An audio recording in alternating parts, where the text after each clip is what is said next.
Hi everyone. It's me, Pyle. Don't worry about my hand. I was doing dye with the kids today with art. Yeah, so you know how it goes. Welcome to my third video. I can't believe we're already on the third one. Um, Let me just say this before I progress any further. I'm actually a lot further along on my journey. I'm just trying to make these videos as sort of a catch up to the point of where I am right now. Um, just so I don't have to make like an hour long video, basically. Yeah, that's all I wanted to say. I'm actually quite further along during my journey. My surgery is actually in 2 weeks' time. So I've actually gone through a lot of this already. Just so you guys aren't confused, like, what do you mean? It's only taken her like 3 weeks to do this and whatever. So yeah, that's to clear any confusion. Today in my video, what I'm going to talk about is the post-surgical consultation diet. So basically, how things changed for me the first time after meeting the surgeon. Um, if you are in this position, or if you're just in a position where you're wanting to get healthier, eat healthier, stuff like that, lose weight, I would strongly suggest buying a notebook. I bought a notebook to sort of write down my my guidelines. I even stuck my before pictures in here, and I recorded down all my meals. But I'll get into this a bit later on. The first thing I want to say is I had my appointment on the 19th of March 2020. And that was my first time meeting the surgeon, and we basically went through my daily diet. I spoke about how I didn't eat all day and the only meal I had was dinner, and he was like, well, that's not very good. We talked about some changes I can make, and then he sent me a weight loss goal. Actually, no, he didn't. He didn't set me a weight loss goal. He just said, maybe because I'm paying for it privately and the rules aren't as strict. I'm not so sure. Don't quote me on that. He just sort of say, oh, if you follow these guidelines, you can lose 2 kg a week. Yeah, I was very lucky in the sense that my appointment was on a Friday, and then on Wednesday, the following Wednesday, New Zealand went into stage 4 lockdown due to, whatever's going on at the moment. And let me tell you, that lockdown was the best thing to ever happen to me in this part of the process. A lot of people struggle with the initial stages because you're having to change so much of what you're used to, and like a lot of people have been used to this routine for years and years and years, so they really struggle with changing up their habits, improving their habits, that sort of thing. I was really lucky because I had to stay at home and do these things. It's not like I could go anywhere or do anything like that. So, going back to this notebook.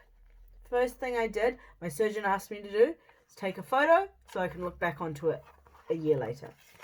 That's my before photos. Don't know if you can see it. Yep. Those are my before photos. Now, I obviously look a lot bigger. I don't know if I look bigger to you because I'm sitting down right now, but yeah, those are my before photos. Then I wrote down my targets and my goals.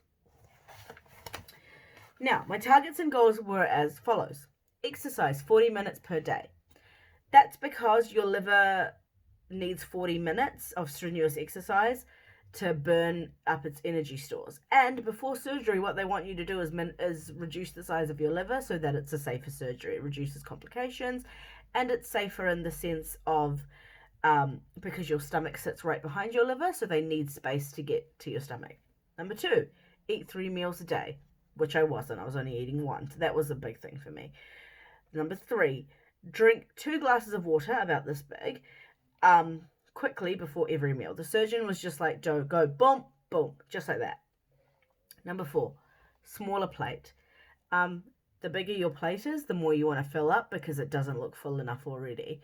I was down to eating on just a bread plate, like a side plate. So I went to Kmart and I got like a plate about this size for about $2, $4, something like that. Um, no second serve. That wasn't really a problem for me because I never really got a second serve usually. It's just that I ate a lot at one meal. Number 6, small bites and chew thoroughly, 20-second rule. That one is really important because when you get to your new stomach, you will have to take things extremely slow. You don't really tend to realize how fast you are shoveling food down your mouth until you do that step. I was down to eating everything with a teaspoon, and I was cutting my food with my knife and fork to really tiny pieces, like basically pieces safe enough to feed a child, I would say. And I was making sure I was chewing it really thoroughly, so I'd count to 20 in my head. That was difficult to begin with because my brain was saying it's chewed enough, just swallow, just swallow, just swallow, just swallow. And sometimes my mouth would just automatically swallow it on its own. So having to keep food there and actually enjoy it and be conscious of what you're putting in was a really big thing for me. It also made me enjoy meal times better, because I was conversing with my parents. We were like talking. It became a social thing rather than just a binge eating thing. These are the things I had to give up. He said, no more refined sugar, no more fizzy drinks, no more white bread, white rice, potatoes, chocolates, biscuits, potato chips, or takeaways. And then he also gave me some substitutions. So instead of white bread, I was to have Vogel's bread if I felt like it. I found during that stage, I'm not a big bread eater. So I would buy a Vogel's and it would last me like 2 weeks. I'd have to put it in the freezer. It would last me 2 weeks or 3 weeks even. I just am not big on sandwiches and toast and stuff like that. So I wasn't really much of a bread eater anyway. My guilty pleasure back in the day when I binged and was the only time I bought bread was I would buy the Tip Top super thick bread, white bread, and I would get salt and vinegar chips and have a chip sandwich. That was my one time I would have a bread, and it would be basically a binge. No more white rice. That one was hard for me because I love rice. I'm Indian. I eat it for almost every meal. Yeah, I had to switch to brown rice, which does take a little bit of getting used to it in the beginning because it does have a firmer bite. But after that, you're just like, you're fine. Like, you only need to eat like a little bit compared to the amount of white rice someone would eat. So instead of potatoes, I was eating kumara, which was fine because I like kumara anyway. Potato chips, that one was really hard because I love potato chips. I love the feel of it in my mouth, the taste, everything like that. I had to replace that with carrot and celery. Another thing I learned from this journey is that I'm not much of a snacker. I can have 3 meals a day and be fine. I know a lot of people need snacks in between their meals to keep going. I just am not one of those people. So I didn't really do that one a lot, except for I didn't have carrot and celery that often because I didn't crave snacks. Takeaways. If I had to get a takeaway, he said stick more to Japanese or Mexican, and like something with less carbs and less fat.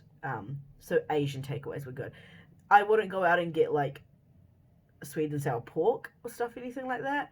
It would probably just be like teriyaki chicken on salad or something like that, or like fresh fish, sushi, sashimi, stuff like that. That really helped me.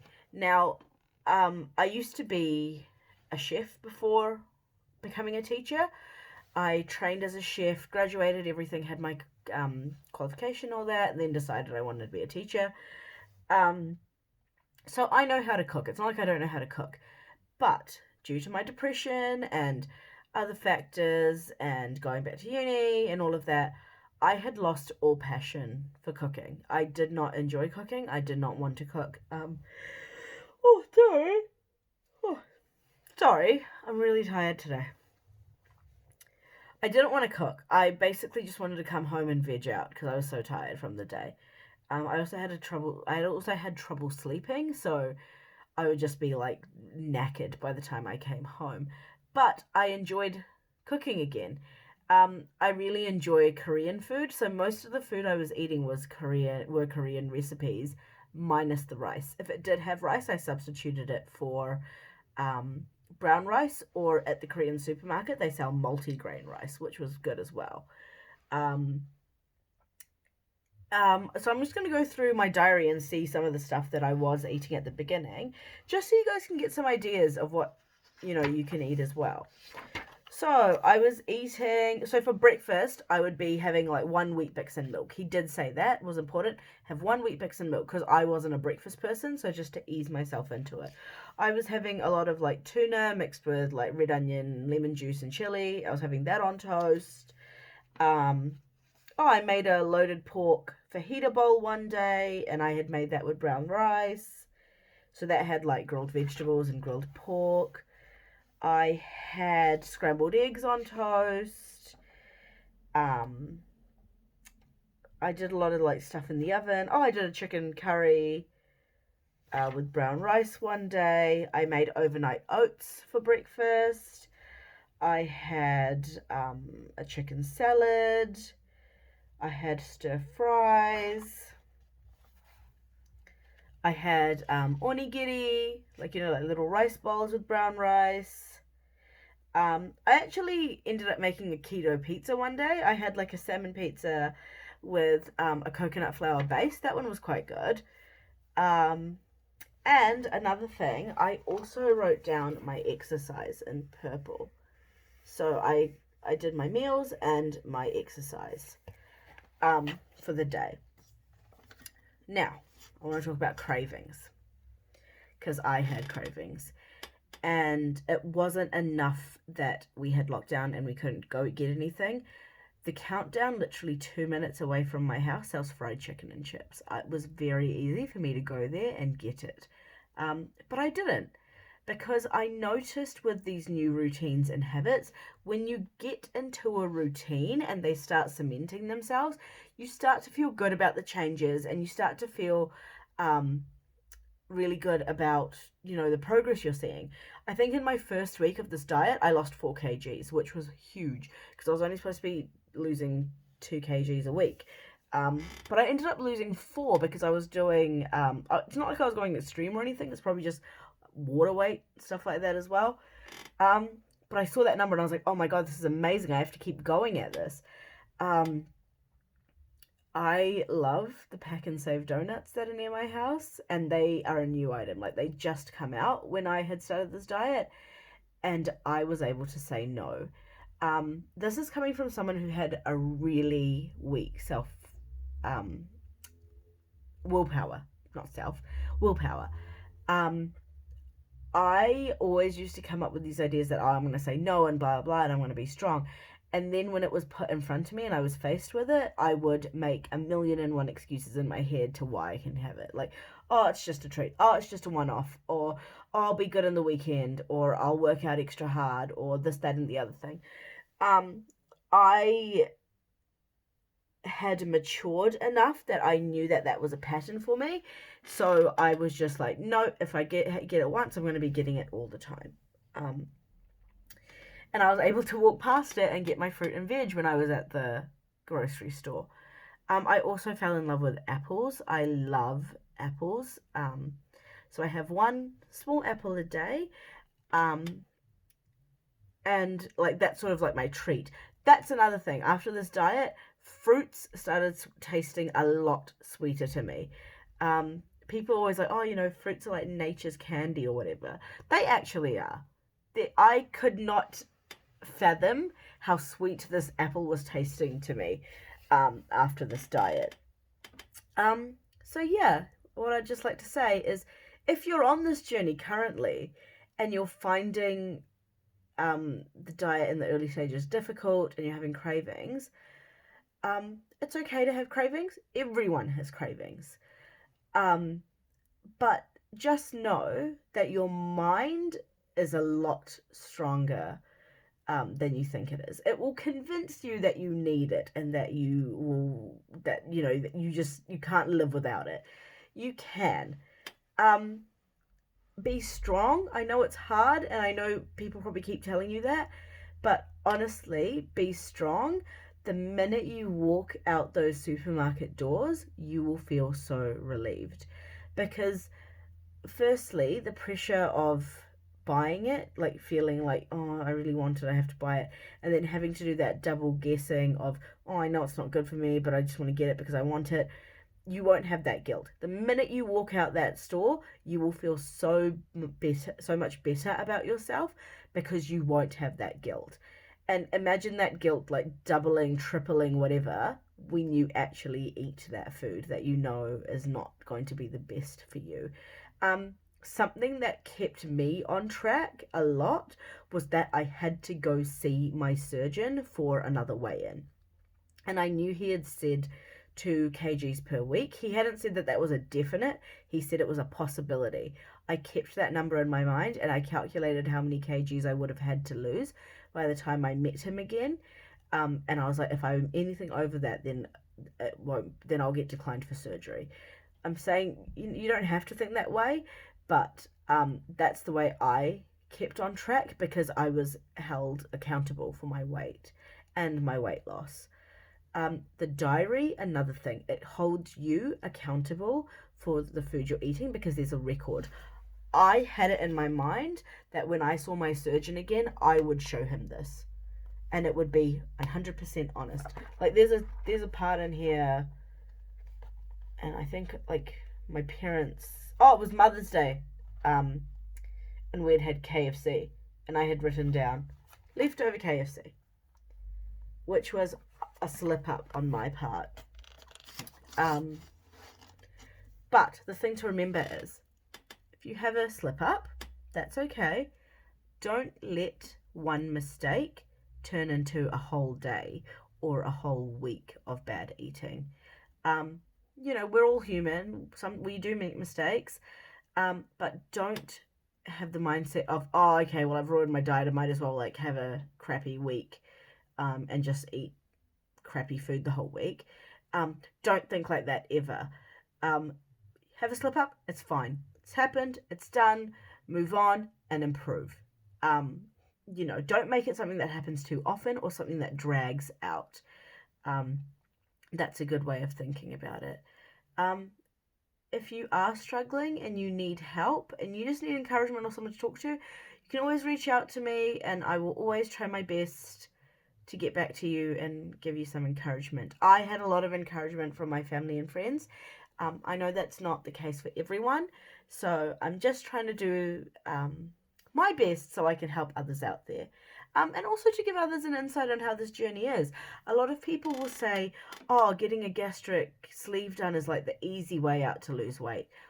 Don't let anyone tell you that. They are not telling the truth.